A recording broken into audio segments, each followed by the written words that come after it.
दास्ताने भारत में आज किस तरह इंडिया ने दाऊद इब्राहिम को मारने का प्लान बनाया था। दोस्तों, हमारी स्टोरीज को सुनने का बेस्ट टाइम है जब आप अकेले ड्राइव कर रहे हो। इन स्टोरी से आपको लाइफ लेसन्स और इंफॉर्मेशन दोनों मिलते हैं जो आपको आपके पास होने वाले इवेंट से इंफॉर्म्ड रखते हैं और वाइज बनाते हैं। अपनी आज की स्टोरी पे आते हैं। जून 2005 दिल्ली में एक कमरे के अंदर अजीत डोवाल दो गैंगस्टर्स के साथ बैठे हुए थे और एक ऑपरेशन की प्लानिंग कर रहे थे। तभी अचानक मुंबई पुलिस दरवाजा तोड़कर उस कमरे में घुस जाती है और उसके बाद जो होता है वो आपके होश उड़ा देगा। इस वीडियो में हम जानेंगे कैसे अजीत डोवाल ने भारत के मोस्ट वांटेड दाऊद इब्राहिम को लगभग मार ही दिया था। 1993 में मुंबई में हुए सीरियल बॉम्ब ब्लास्ट में 257 लोगों की मौत हो गई थी और 750 से ज्यादा लोग घायल हुए थे। इन धमाकों का मास्टरमाइंड था दाऊद इब्राहिम। दाऊद भारत से भाग चुका था और पाकिस्तान की खुफिया एजेंसी आईएसआई की सुरक्षित पनाह में कराची में एक राजा की तरह जिंदगी जी रहा था। भारत सरकार डोजियर्स पे डोजियर्स पाकिस्तान को सौंपती रही, सबूत देती रही, लेकिन पाकिस्तान हमेशा की तरह इनकार करता रहा। भारतीय खुफिया एजेंसीज में हताशा थी। उन्हें लग रहा था कि कूटनीति, पॉलिटिक्स और कागजी कार्रवाई से दाऊद को वापस लाना नामुमकिन है। और इसी हताशा और गुस्से के बीच एक आदमी था जो मानता था कि लोहे को लोहे से ही काटा जा सकता है। वो आदमी थे Ajit Doval, the James bond of India. Ajit Doval उस वक्त इंटेलिजेंस ब्यूरो यानी आईबी के डायरेक्टर पद से रिटायर हो चुके थे। लेकिन जासूस कभी रिटायर नहीं होते। डोवाल साहब का करियर ही कुछ ऐसा रहा था कि वो लकीर के फकीर कभी नहीं रहे। 1988 में ऑपरेशन ब्लैक थंडर के दौरान रिक्शा वाला बनकर मंदिर के पास घूमना हो या फिर मिजोरम में उग्रवादी नेता लाल डेंगा के कमांडरों को अपनी तरफ बातों से जोड़कर भारत के पक्ष में करना हो, डोवाल हमेशा से ही आउट ऑफ बॉक्स सोचते थे।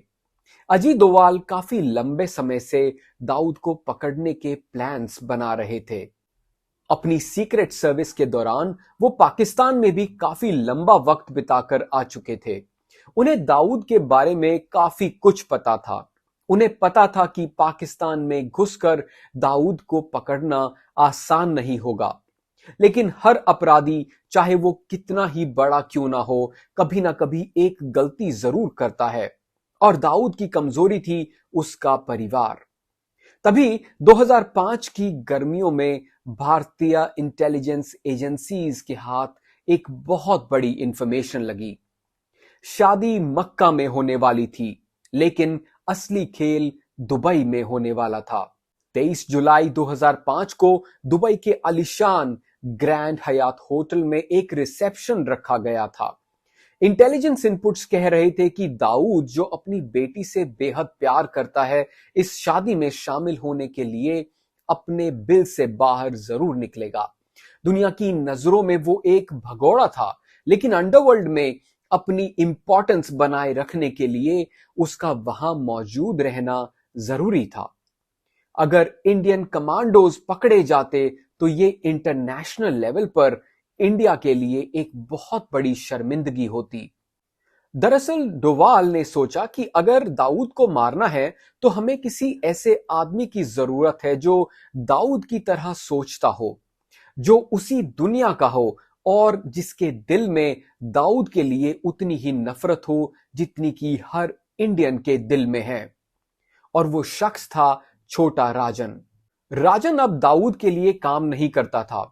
वो दाऊद से अलग हो चुका था और खुद को देशभक्त डॉन कहने लगा था। दाऊद ने इसे गद्दारी माना और राजन के खून का प्यासा हो गया। साल 2000 में बैंकॉक में दाऊद के शूटर्स ने छोटा राजन पर जानलेवा हमला किया।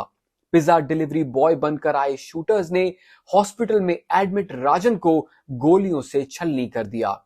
लेकिन राजन किसी तरह खिड़की से कूदकर भाग निकला। उस दिन के बाद से राजन सिर्फ एक ही मकसद के लिए जी रहा था। डोवाल जानते थे, दुश्मन का दुश्मन दोस्त होता है। एक कोवर्ट प्लान तैयार किया गया। ये इतना सीक्रेट ऑपरेशन था कि सरकार के भी बहुत कम लोगों को इसकी जानकारी थी।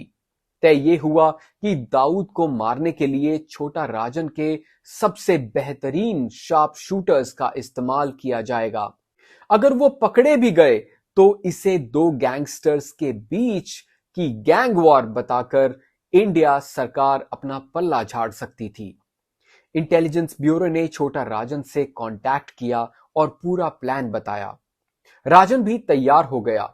इसी काम के लिए उसने अपने दो सबसे भरोसेमंद लोग चुने, विक्की मल्होत्रा और फरीद तानाशाह।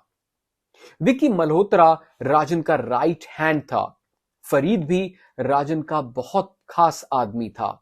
दोनों को एक गुप्त जगह पर ले जाया गया। ऑपरेशन की डेट थी जुलाई 23। 3 हफ्तों तक दोनों की ट्रेनिंग हुई। उन्हें बताया गया कि दुबई के ग्रैंड हयात होटल में रिसेप्शन है और होटल के बिल्कुल सामने वाली बिल्डिंग से उनको क्लियर शॉट मिलेगा।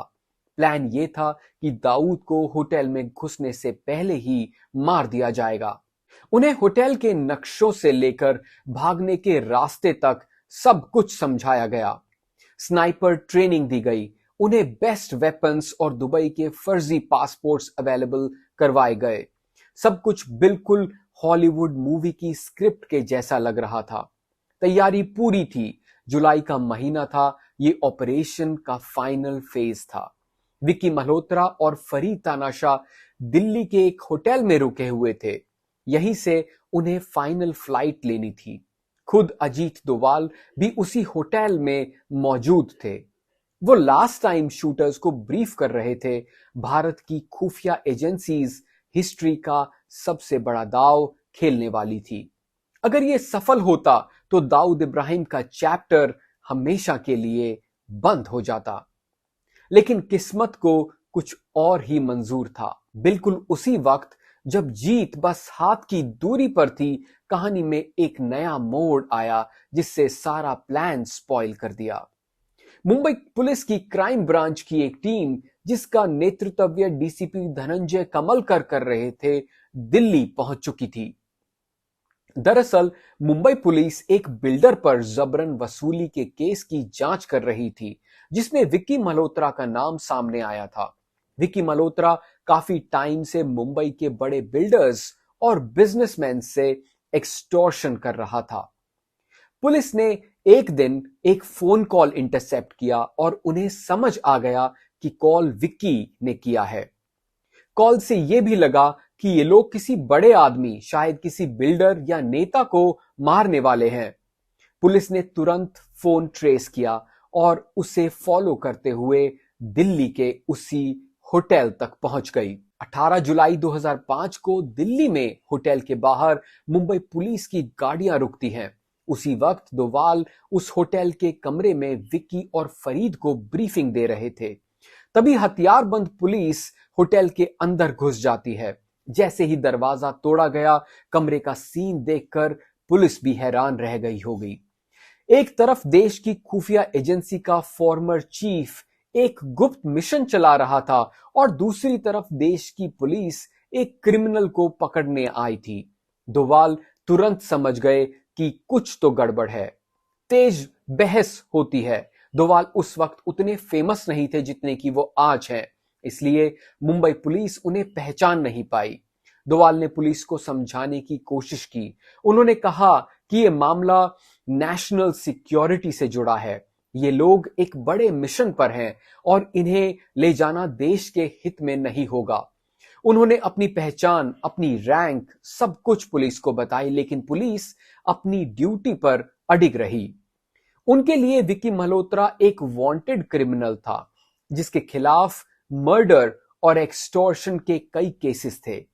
मीरा बोरवांकर ने मुंबई में आईबी के एक सीनियर ऑफिसर को फोन किया और पूछा, क्या कोई ऐसा ऑपरेशन चल रहा है लेकिन ऑफिसर ने इसे डिनाई कर दिया क्योंकि ऑपरेशन बहुत सीक्रेट था और उन्हें भी इसके बारे में पता नहीं था। आखिरकार मुंबई पुलिस ने अजीत डोवाल की बात नहीं मानी। विक्की मल्होत्रा और फरीद तानाशाह को गिरफ्तार कर लिया गया। उनके पास से मिले नक्शों, डॉक्यूमेंट्स और वेपन्स को सीज कर लिया गया। उन्हें हथकड़ी पहनाकर दिल्ली एयरपोर्ट ले जाया गया ताकि मुंबई शिफ्ट किया जा सके। जैसे ही वो होटल से निकले, ऑपरेशन दाऊद वहीं खत्म हो गया। महीनों की मेहनत, 12 साल बाद आया मौका, सब कुछ एक झटके में मिट्टी में मिल गया। बाद में दो थ्योरीज सामने आई। पहली कि मीरा बोरवंकर ने कहा कि उन्हें ऑपरेशन की कोई जानकारी नहीं थी। दूसरी थ्योरी में एक होम सेक्रेटरी आर.के. सिंह ने इंटरव्यू में कहा कि मुंबई पुलिस के कुछ ऑफिसर्स दाऊद के पेरोल पर थे। अजीत डोवाल ने इस बात से हमेशा इनकार किया। उन्होंने कहा कि वो उस दिन घर पर फुटबॉल मैच देख रहे थे। सच जो भी हो, गलती हो या गद्दारी, नतीजा एक ही रहा। 23 जुलाई 2005 की शाम दुबई के ग्रैंड हयात में रिसेप्शन हुआ। मेहमान आए, दावत हुई। दाऊद वहां आया, बहुत ही छुपकर। वो जिंदा था, सेफ था। भारत का ऑपरेशन फेल हो चुका था। बाद में विक्की मल्होत्रा और फरीद तानाशाह जेल गए। कुछ सालों बाद बेल पर आए। फरीद तानाशाह की किस्मत खराब थी। 2010 में उसके घर में घुसकर छोटा राजन के राइवल गैंग ने उसकी हत्या कर दी। विक्की मल्होत्रा आज भी अंडरवर्ल्ड में कहीं गायब है। छोटा राजन, जो दाऊद से बदला लेने को तड़प रहा था, बाद में खुद शिकार बन गया। 2015 में उसे इंडोनेशिया के बाली से गिरफ्तार करके भारत लाया गया, जब Ajit Doval national security adviser बन चुके थे। कुछ लोग मानते हैं कि ये अरेस्ट कम और रेस्क्यू ऑपरेशन ज्यादा था। इसके बाद 2013 में रॉ ने फिर दाऊद को मारने की कोशिश की। इस कॉवर्ट ऑपरेशन का नाम था सुपर बॉयज। लेकिन लास्ट मोमेंट पर दिल्ली से आया कॉल और मिशन अबॉर्ट कर दिया गया। आज भी दाऊद इब्राहिम कराची के किसी कोने में कहीं बैठा होगा, शायद बूढ़ा हो चुका होगा, लेकिन आज भी वो इंडियन जस्टिस से दूर है। दोस्तों, अगर वीडियो पसंद आया हो तो इसे लाइक जरूर करें, चैनल को सब्सक्राइब करें। हम ऐसे ही वीडियोस हर हफ्ते आपके लिए लाते रहेंगे। नमस्कार, मनोज शर्मा, दास्तान-ए-भारत।